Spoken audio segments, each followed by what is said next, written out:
At yun nga, good day mga bossing. Ang project ko ngayong araw ay isang meaningful tattoo at ito po request ng ating bossing. Baling ang ipapagawa po ngayon ng ating bossing mga boss ay isang father and son.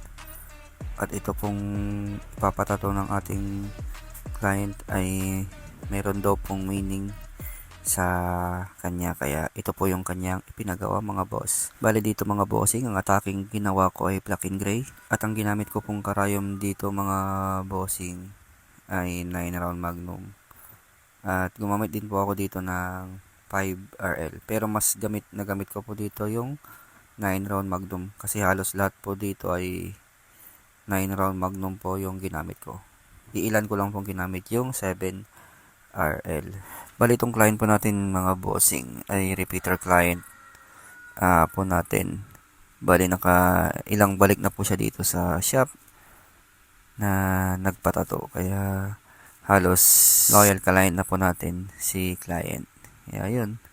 Yan dito bali dito mga bossing ay halos patapos na po ako. Susunod na po dito ay mag-highlights na po ako dito sa ginagawa kong pyesa. Bali pinakahuli ko na pong lalagay dito yung white kasi yun po yung bubuhay dito sa ginagawa kong project. At kahit malit po yung pinagawa ng ating bossing ay very satisfied naman po siya sa kinalabasan ng kanyang tattoo.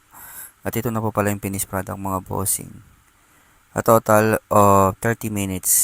O diba napaka-solid mga bossing. 30 minutes ko pong ginawa itong design ng ating bossing.